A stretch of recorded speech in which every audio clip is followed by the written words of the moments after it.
This is the Drinks Adventures podcast. James Atkinson here, and this week I play a conversation with Heather Tillott, production manager at Sullivans Cove Distillery in Tasmania. If you have any awareness of Australian whisky, you've surely heard of Sullivans Cove, known internationally for some of the incredible accolades it's won over the last few years. In March 2018, Sullivans Cove won World's Best Single Cask Single Malt for its American Oak cask at the highly prestigious World Whiskies Awards. This followed the distiller's French Oak expression being named World's Best Single Malt outright at the World Whiskies Awards in 2014. Now, for an Australian distiller to win one of these awards is remarkable, but two in such a short space of time is really quite stupendous. I caught up with Heather at Sullivans Cove earlier this year. My name is Heather Tillott. I started in the beverage industry and wine production in the New South Wales Shoalhaven region, and then after a life change, I just wanted to move to Tassie. Thought I'd continue in wine here, but as it turned out, I kind of just fell into distilling by chance when I moved down here, just exploring what was happening in the beverage scene. I came here and tasted the whiskey one afternoon because I thought, well, you know, everyone's raving about the Tasmanian whiskey, I might give it a go, and completely fell in love. Now, in March this year, Sullivans Cove's American Oak was named World's Best Single Cask Single Malt at the World Whiskies Awards. Yep. And obviously 4 years ago, the French Oak won World's Best Single Malt outright, same awards. Yep. What was the atmosphere like at the distillery when the latest accolade came through? Really surreal. Pat Maguire, our head distiller, he was over at the awards in London texting us photos of these awards. We were just looking at them like, oh my God, really? What? We won. That was really bizarre. To be honest, I feel like it hasn't really sunk in yet, even the gravity of it, because we're the team as a whole is a really let's just get on with it and do a good job. I'm going to head down sort of work ethic, but we're all just looking at each other, kind of laughing. It was really cool, really, really cool. Over the moon. What's harder, making the ultimate expression of the French oak or American oak, or making the double cask, which obviously involves the blending exercise? It's harder in the sense to find a single cask, because when you think about it, it's just there's not that many, and it's almost like you're just fishing. You're fishing, you're throwing lines out, you're just trying to find each barrel when it's at its peak. And you know there's some barrels that might not make it to the single cask level, and so you've kind of got them in your pool of double cask potential barrels. But to find a barrel that is at its peak of balance, complexity, texture, structure, characteristics like the nose and the palate at a sweet spot is just a feat of nature. It's an absolutely amazing feat of nature, and you can nurture it and kind of help it in its direction, but finding it at that point takes a long time of tasting and nosing and kind of following its journey.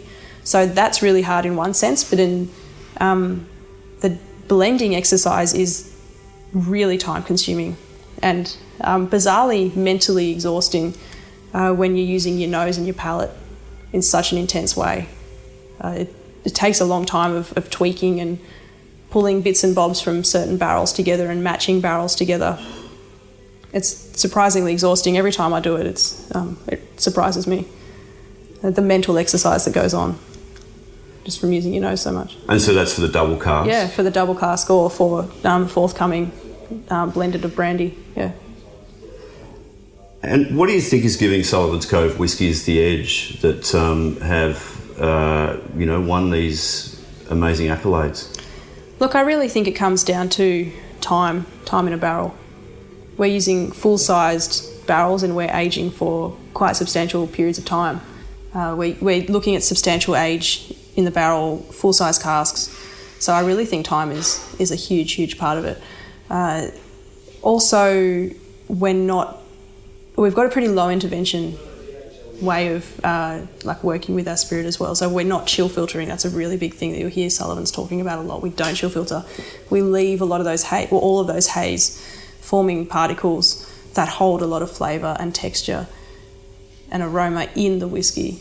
So you're getting raw whiskey, for lack of a better term, which is a really, really cool thing. You're getting everything from the grain, from the ferment, from the distillation, from the maturation, and from careful diluting and dealing with the spirit after maturation. So it's a cared for product. And how does that compare to commercial single malt production? Obviously not to say that those whiskies haven't got care that's gone into them, but because we're on a smaller scale and we can do these processes on a barrel by barrel basis, it's a bit easier for us. On a large scale, obviously they're looking at large scale exporting and whatnot, and visually they would like their whiskies to look the same every time, for example. So adding food colouring is a great way on that scale to get the similarity across bottles and each of them look the same, for example. But also with chill filtering, they don't want to have haze particles in their whiskey. So from a large scale commercial perspective, it makes sense, and I think there's room in the market for both. We're just very adamant about where we are in it. And obviously Sullivans Cove is known for those three main products. Are there any other different and innovative whiskies that you plan to release in the future? Yeah, look, certainly we've got the three main in the range. We do have a special cask label, which from time to time will release a quirky but brilliant whiskey in. And certainly upcoming, we will be releasing some, interestingly, some 300 litre American Oak ex-tawny matured single malts. So that's a bit different. It's a bit of an in-betweener for us. Usually we're using French Oak ex-tawny and American Oak ex-bourbon, but it's an American Oak ex-tawny cask. So they're a really cool whiskey that's coming out. You're getting all the American Oak vanilla-driven sweetness plus a tawny hit, so it's kind of vineyardy as well. It's really interesting. We're also releasing brandies at the moment, some XO brandies, which is really lovely. We're doing predominantly single cask at the moment, but we will be releasing a blended brandy shortly. Were you a brandy enthusiast prior to, having this brandy to work with? I was, which makes me very excited. I think, my palate, I'm more geared toward, your fine Armagnacs and Cognacs and Calvados. They're my spirits of choice. So yeah, really excited. Yeah. What's the best thing about the job? I actually think it's being able to see a product go through so many transitions. That for me is like the crafting element of it. So you can see the grain, you can cover the ferment, you can watch the ferment, and then running it through the still a number of times. You're purifying it each time, and then you've got this new make that you put into a barrel. There's just transitions each and every step of the way. It sits in the barrel for many moons, years and years and years and years. And watching whiskey change and mature in the barrel is absolutely phenomenal. And then to work with that spirit, to find its sweet spot, whether it be a single cask or to work it with other whiskies to create complexity and balance and the structure that you're after to create a good blend, and then see it in a bottle. It's an amazing journey just to watch. Obviously with French Oak and American Oak, on the one hand you're expressing a single cask, but on the other you're trying to look for a level of consistency absolutely across those releases. How much do they tend to vary from release to release, bottle to bottle? Oh look, bottle to bottle or barrel to barrel. Barrel to barrel is what I meant. Yeah, I know what you mean. Certainly there's always going to be a fairly big spectrum of differences. They're always going to be familiar, right? There's always going to be that, hey, that's like a Sullivan's Cove French Oak smell, right? But barrel to barrel, you'll find some are more spicy, some have a bit more of a fruity note, some are sweeter, some are more savoury. So there's differences in that, but there's always that common thread of Sullivan's Cove spirit that goes through them. Absolutely. Yeah. And of course, when we're looking at releasing them, there's obviously, they have to meet like our quality standards to get out the door in the first place, of course.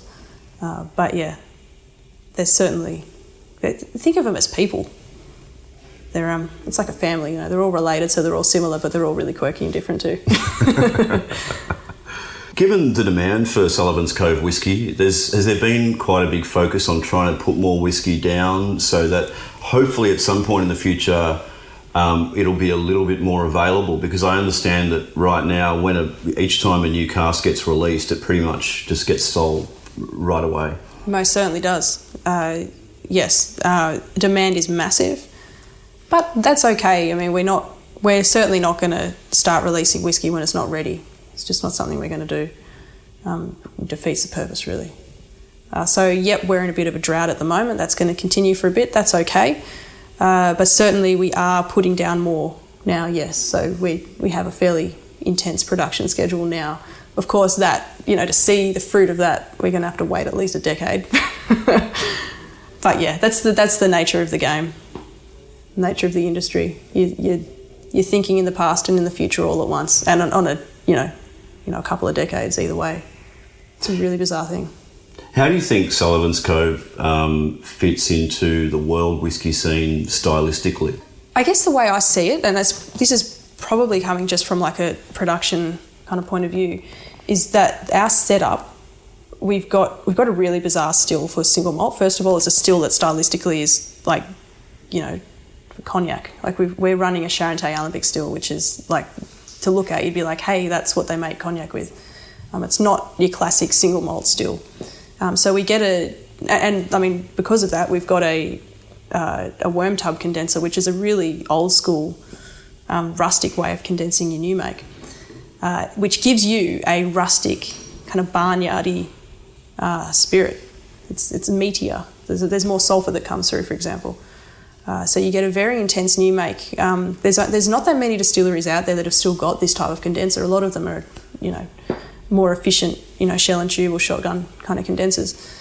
So I think of distilleries like Mortlach, the beast of Speyside, right? So gorgeous, gorgeous whiskey. There's always those sweet honeyed, floral and spicy notes, but it's broad on the palate. It's more sulphur in it. It's a bit more rustic, and it's a bit richer. But I think Tasmania and like Sullivans, for example, is a really interesting thing to think about, because we've got our own region, we've got our own terroir that no one else has. And in that sense, we're really unique. What role does terroir actually play, though? In spirits? In Sullivans Cove Whisky specifically? In Sullivans Cove Whisky specifically. Look, I think the grain we use, Tasmanian barley, is a really, really interesting one, because the strains that we use in Tasmania are historically brewing strains. So they've got less carbohydrate, more protein in the actual grain. So there's less alcohol yield, still enough obviously to make it viable to distill and use as an industry, of course, but there's less carbohydrate and there's more flavour. There's a lot more fat content in them. So we're dealing with a very flavoursome base ingredient, a very fatty flavoursome base ingredient. We have a fairly low and slow kind of approach to distilling, and so we're getting a fairly soft spirit coupled at Sullivans with this, the worm tub condenser kind of meaty, rustic spirit. And then you're chucking it in a barrel for a long time. So I think through all that, you do still have a sense of place from the barley. The whiskey that we decant from the casks, we don't chill filter. There's a lot of the haze forming compounds in there. There's a lot of flocculant, which is a classic term you'll hear. So they're long chain fatty acid esters that have been formed, in the ferment, distillation process and the maturation. But of course, because the barley had a lot more of the fatty compounds, like particularly the fatty acids, there's a lot more of it in there, which means you get a very viscous spirit, a very, very viscous spirit, a lot of flavour. And I absolutely attribute that to the type of barley we're using and where we are.